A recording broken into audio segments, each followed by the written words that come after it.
Welcome to your storytelling. Enjoy the stories, and don't forget to subscribe. The moment we got married, he pulled me aside, his hands trembling. "There's something I need to tell you," he said, his voice shaky. I couldn't understand what he meant. Was it nerves? He looked at me with such intensity, but it wasn't love, it was fear. "I'm not who you think I am," he whispered. My heart skipped a beat. I laughed nervously, thinking he was joking. But the weight of his words began to sink in. Why did he look so afraid? His eyes were wild with panic. He grabbed my hands, his grip tight. "I should have told you before, but I was scared." I stared at him, confused and increasingly anxious. "What do you mean?" I asked, my voice barely a whisper. He shook his head, tears brimming in his eyes. "I'm not who I said I was," he repeated. "I've been hiding from something, someone. And now that we're married," he trailed off, his face pale. "It's too late to turn back."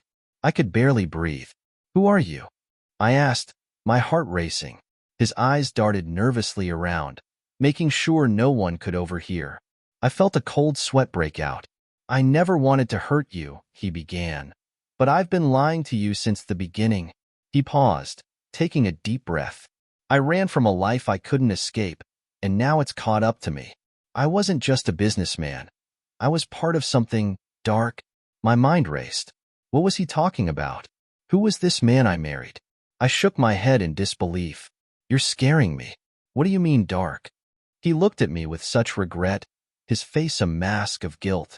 "I was involved in something dangerous, something I thought I could escape, but I couldn't. I'm not who you think I am. My past is filled with things I can't undo, and now it's chasing me." His words hit me like a freight train. My body froze. "Why didn't you tell me before?" I asked, barely able to form the words. "I wanted to, but I couldn't," he whispered. "I thought I could leave it all behind. I thought I could start fresh with you, but now I see. It was a mistake to think I could outrun my past."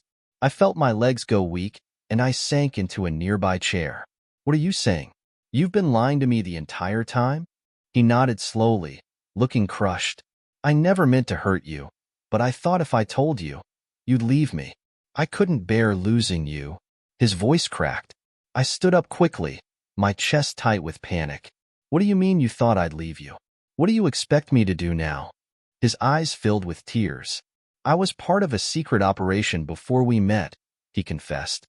"People from my past, they're dangerous. They don't forget." I felt the blood drain from my face. "What do you mean dangerous? What did you get involved in?" My voice was shaking as I tried to process his words. I couldn't believe what I was hearing.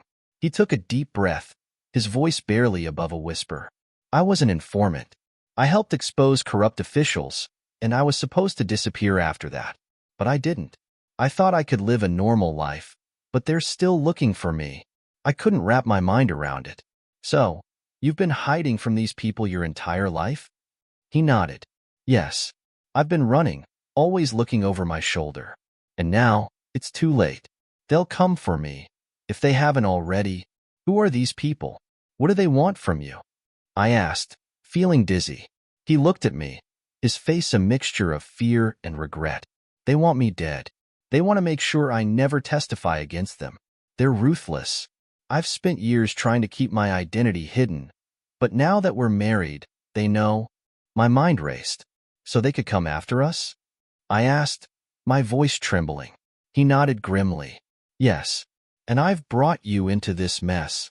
I wanted to scream, to run away, but I couldn't move. "Why didn't you tell me before we got married?" I demanded. "I should have told you," he said, tears rolling down his cheeks. "I wanted to be honest, but I was afraid you wouldn't accept me. I wanted to be a normal man for you. I didn't want to drag you into my world." My hands shook as I tried to process everything. "So, what do we do now? What happens to us?" I whispered, barely able to breathe. "I don't know," he said quietly. "I never wanted this life for you. But now that you know the truth, we have to decide. We can't stay here. We can't stay in the open anymore." I felt my heart sink. "So we run? We leave everything behind?" I asked, my voice breaking. He nodded. "Yes. We have to disappear. I've already put you in danger by marrying you, and I can't live with that. We have to go, and we have to do it quickly. My world felt like it was falling apart. We need to go now, he urged. If they find us, it's over. We can't take chances. My heart raced. I felt like I was suffocating. Where will we go? I asked, barely able to keep the panic from my voice. Anywhere. It doesn't matter. But we need to leave immediately. I looked around at our beautiful home, the life we had just started together, and felt it all slipping away. I can't believe this is happening, I whispered, my world spinning out of control. Pack whatever you can, he said urgently, his voice filled with fear. I nodded numbly, going into our bedroom, throwing clothes into a bag. Everything felt unreal, like I was trapped in a nightmare I couldn't wake up from. I thought we had forever together, but now I saw the truth. He was running from something far darker than I could imagine. Are you sure they'll come after us? I asked, my hands shaking as I stuffed a few more shirts into my suitcase. I don't know, he replied, but they will if they find us. We can't take that risk. His face was pale, his eyes full of fear. I could see the weight of the secret he had carried all these years. It was suffocating him. I wish I could take it all back, he said quietly. I never wanted to drag you into this mess. I thought we could have a normal life, but now it's too late. The tears in his eyes broke my heart. He was afraid, and I didn't know what to do. I zipped up my bag, my mind racing. I don't know how to live like this, I said, my voice barely audible. I thought we'd be safe, Happy. He pulled me into his arms, his grip tight. I never wanted you to live in fear. But now it's all I can offer. This is my mess, not yours. I buried my face in his chest, feeling the weight of it all. How could I trust him? How could I ever feel safe with a man who had this much of a past? I need to know everything, I said, looking up at him. I told you what I could, he said, his voice strained. I was working for the government, helping to expose corruption. But the people I was working with, his voice trailed off, and I could see the fear in his eyes. They're dangerous. They have power, connections everywhere. And they'll stop at nothing to get me back. My chest tightened. Why didn't you stay away from them? Why did you get involved? I asked. He ran his hand through his hair. I didn't have a choice. It was too big to walk away from. I looked at him, searching his face for answers. You're telling me you were an informant for the government? And they're hunting you down? He nodded, his expression grave. Yes, and now they know I'm married. You're a target too, and I can't bear the thought of putting you in danger. I could feel the tears starting to well up. So, we just run? We leave everything behind? I asked, my voice shaking. He nodded. There's no other choice. We have to disappear. It's the only way. I felt sick. This wasn't the life I had planned for us. It wasn't the life I had dreamed of. What happens to all the people we know? Our families? I asked, my voice cracking. He looked away, guilt written all over his face. I can't protect them. I can only protect you. We can't risk anyone else getting involved. My heart shattered. He was asking me to leave behind everything, to cut ties with everyone we knew, to disappear with him into a life of hiding. But what about our future? I cried. What happens to us when we're on the run forever? What kind of life is that? He reached for my hand, holding it tightly. We'll make it work. We have each other, and that's all that matters. But I wasn't so sure. Could I live like that? Always looking over my shoulder? Always wondering if today was the day we'd be found? I love you, he said softly, and I'll do anything to keep you safe. But we need to go now. As we drove through the night, leaving everything behind, I tried to process what had happened. This wasn't just a marriage. It was a trap. The life I thought we would have was over. What's next? I asked, trying to keep my voice steady. He didn't answer immediately, his hands gripping the wheel tightly. Next, we stay under the radar. We keep moving, never in one place too long.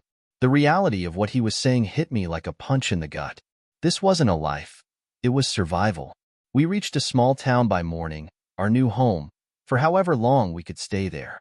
I felt numb as we unloaded our things, unsure of what to say or do. We'll make it work, he said, trying to reassure me. But I didn't know if I could make it work. I didn't know if I could live this way. always looking over my shoulder, never knowing when it would end. I thought we'd have more time, I whispered. Time for what? He asked softly. Time for us.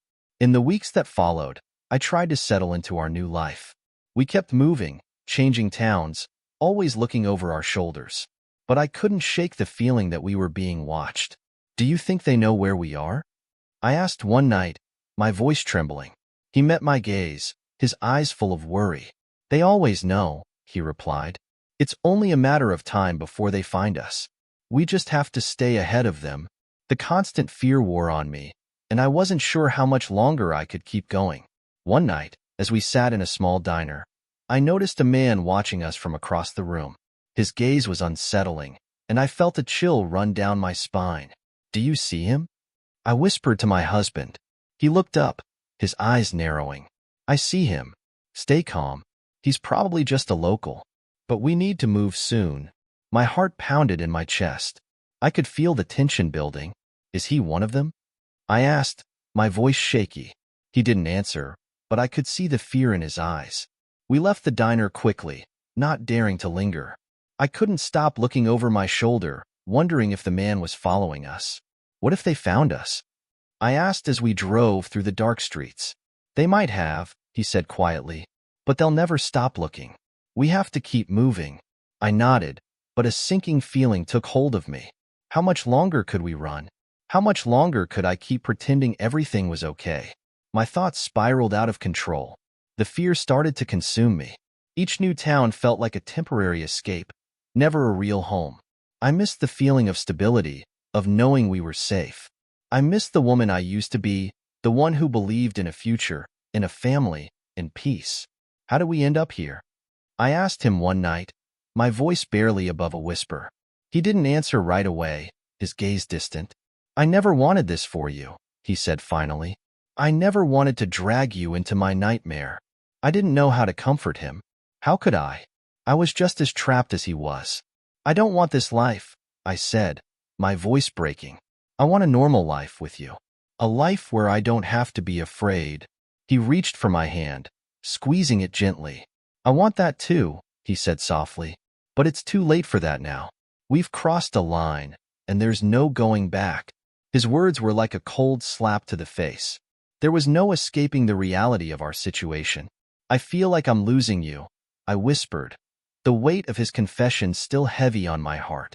You're not losing me, he said quickly, pulling me closer. But I can't protect you forever. We have to face the truth. I nodded, tears welling up in my eyes. The truth was hard to swallow. We were living a life of fear, never knowing when it would all end. But the truth also kept us alive, and I didn't know what was scarier, the truth or the unknown. One night, we heard a knock at the door. My heart skipped a beat as I froze in place. Who is it? I whispered. He motioned for me to stay quiet, his face pale. Stay here, he said, disappearing into the hallway. I listened, barely able to breathe. Was it them? Had they found us? Every minute felt like an eternity. I could hear his voice talking to someone in a low, urgent tone. I held my breath, praying it wasn't the people from his past. After what felt like forever, he returned, his face grim. It's not them, he said, his voice shaky. It was just a neighbor, asking if we had seen anything suspicious. I let out a breath I didn't realize I had been holding. Are we safe? I asked, my voice weak. He didn't answer right away. For now, he said quietly, but we can't stay here much longer. We need to leave again. My stomach twisted. It was the same story over and over. No safety, no peace. We packed up our things again, ready to leave. But as we pulled out of the driveway, I couldn't shake the feeling that this time, it was different. Something had changed. I turned to him, my voice trembling. Are we really going to keep doing this forever? I asked. He looked at me, his eyes full of sorrow. I don't know what else to do, he said quietly. I wish I could give you the life you deserve, but we can't stop running. We're too deep into this. I felt my heart break all over again. We drove in silence, the weight of the situation heavy between us. My mind raced with questions, with doubts. I loved him, but could I keep living this way? Could I keep running, knowing we could never truly escape? I didn't know what the future held, but I knew one thing. I couldn't live in fear forever. And as much as I loved him, I wasn't sure how much longer I could live this life of constant uncertainty. The road ahead was unclear, but I had to decide what came next. Thank you for listening to my story until now. If you like the video, please support it by subscribing and liking.